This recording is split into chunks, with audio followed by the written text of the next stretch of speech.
Plates at 12 yards.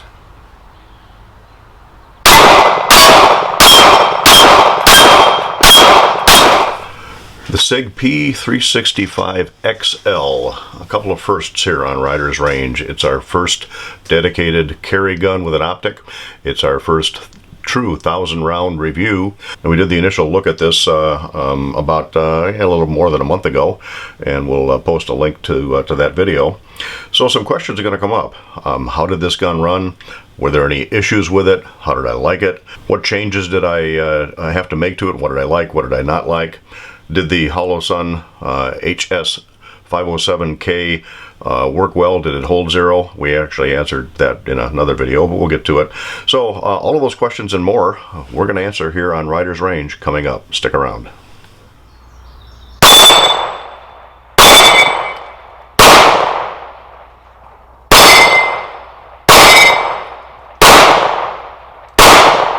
Oh, come on. That's an easy grain. Laser brass.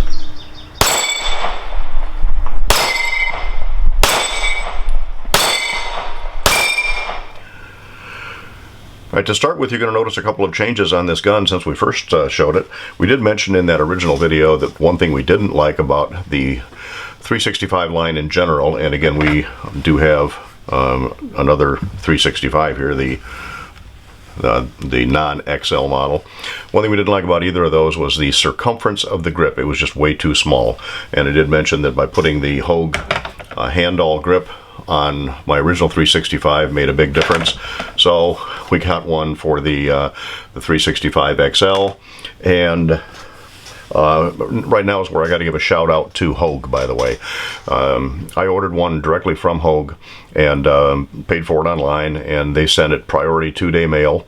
After several days of it finally getting a tracking notice, now, no fault to Hogue, we'll talk about the USPS on this one, the Postal Service, but it just sat in limbo for more than a week. It said en route to the next destination, and it said the exact same thing for another week. No update, nothing. So it tells me somehow it got lost in the system. So I reached out to Hogue customer service, explained the situation. They checked on it and agreed that yeah, it had been sitting there for a long time without going anywhere. They sent me a new one, regular mail.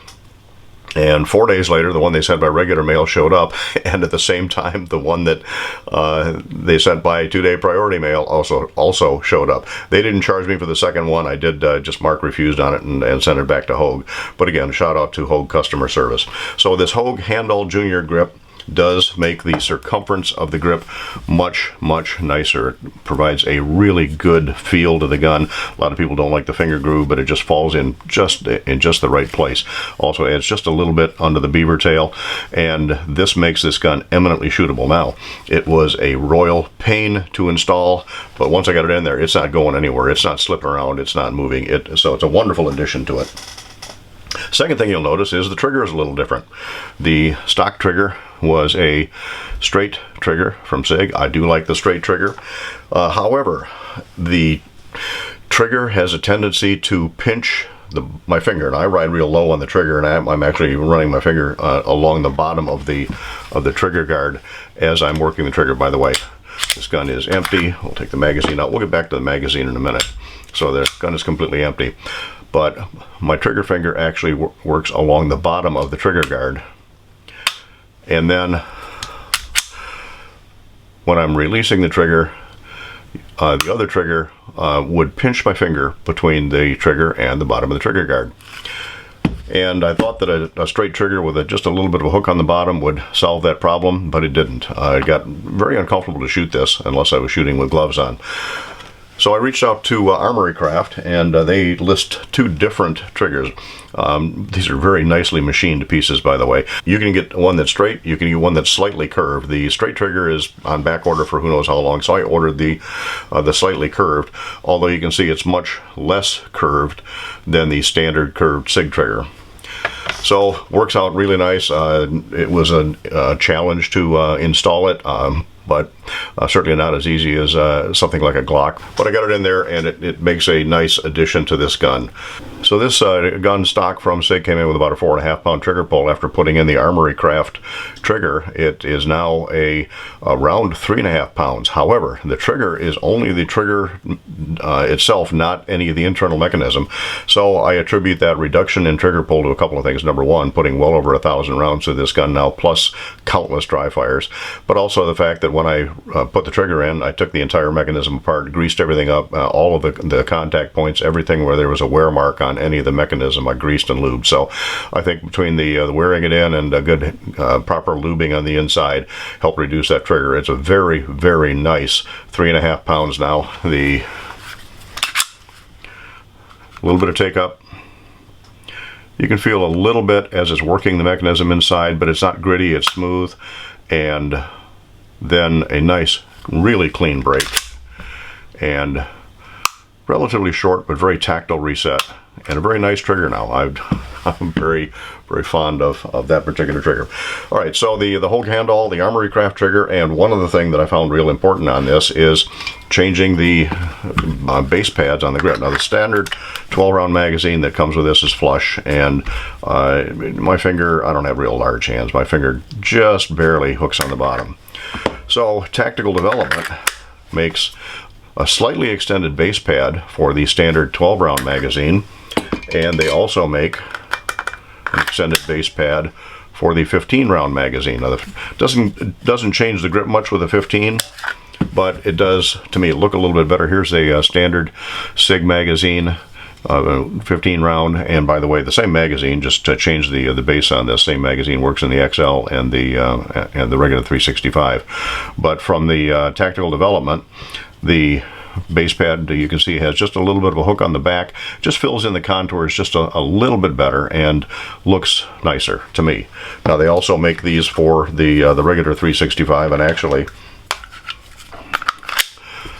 fits in there very nicely, designed specifically for that gun. So Hogue, Armory Craft, and Tactical Development are the only changes I made to this gun, and it is still a wonderfully shootable gun. So over the course of more than 1,000 rounds, no malfunctions, and I mean absolutely zero malfunctions out of this gun. It has run absolutely flawlessly.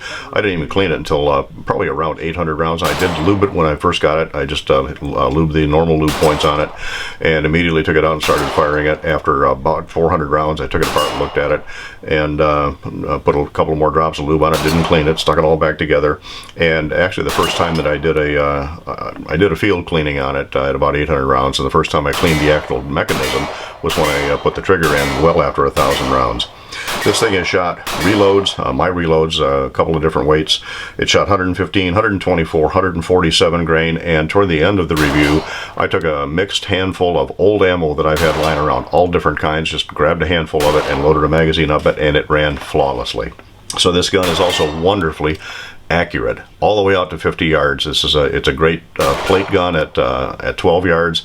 Love running the 6-pack of plates with this thing, particularly with that Holosun. It's accurate on 3-inch bullseye targets at 15 yards, even with the iron sights, with the rear iron sight on this, which is part of the Holosun base. I'll come back to sights here in just a minute. 25 yards, no problem.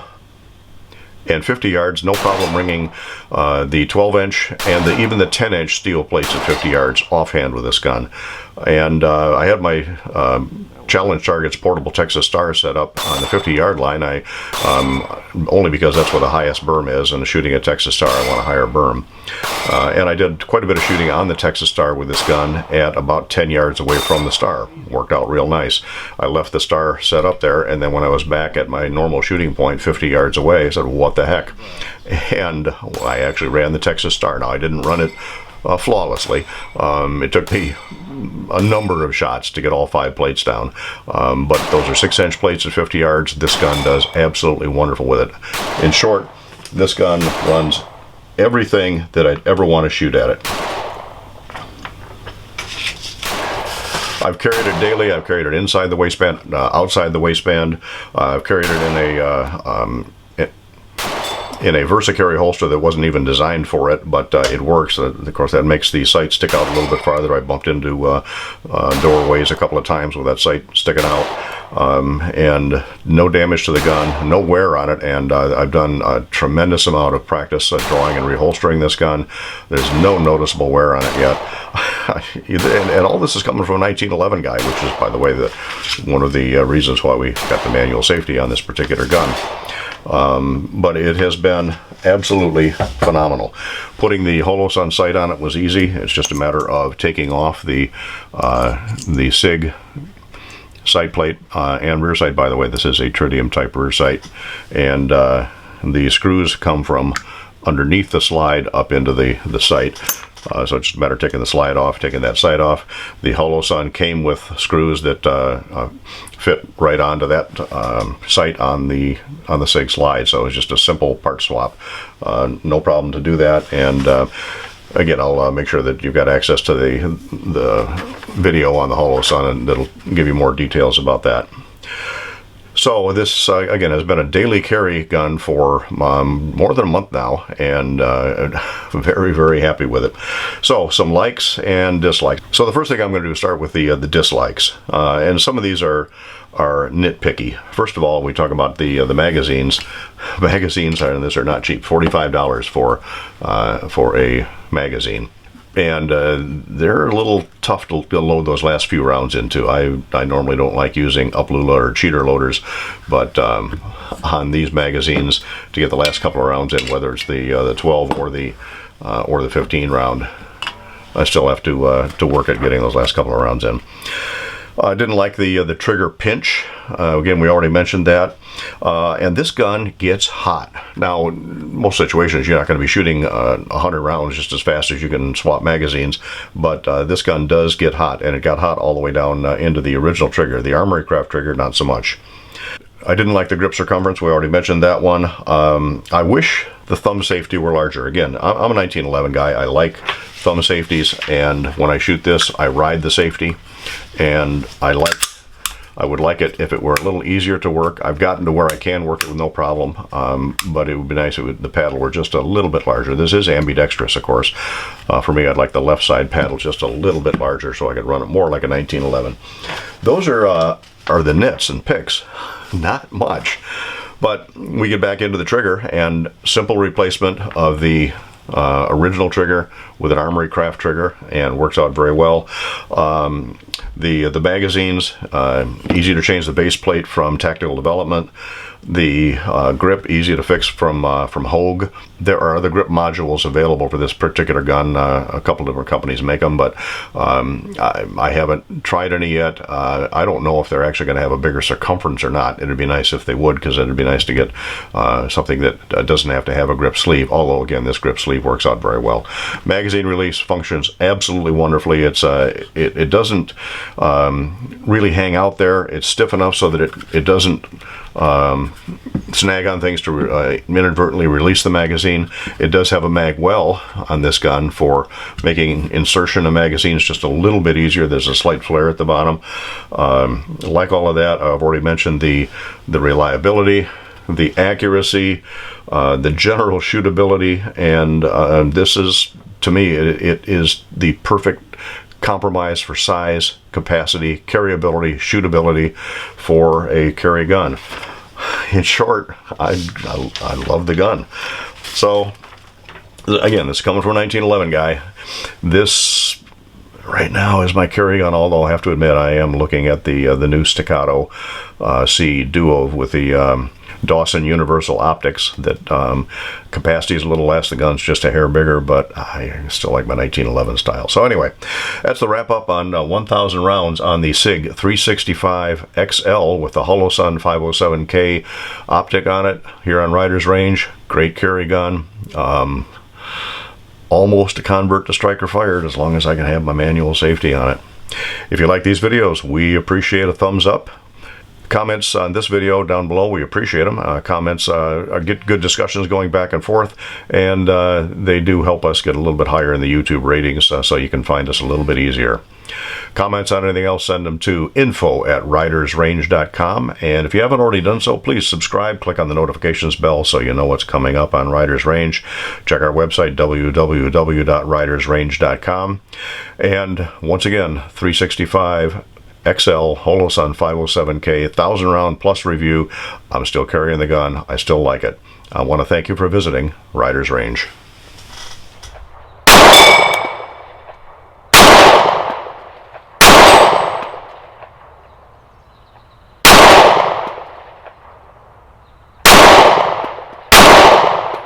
Come on, settle in there. Yeah, they're moving, so what?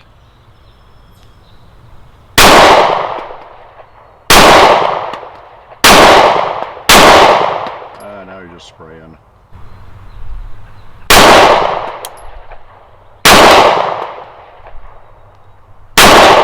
Shouldn't be that hard.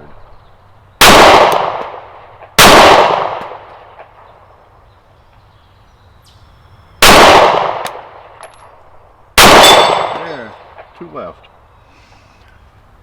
All right, this will be interesting.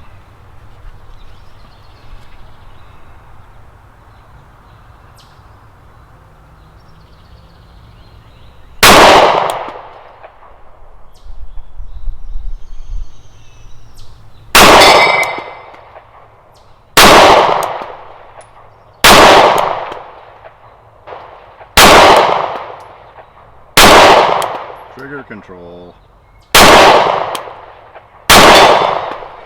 There we go. All right.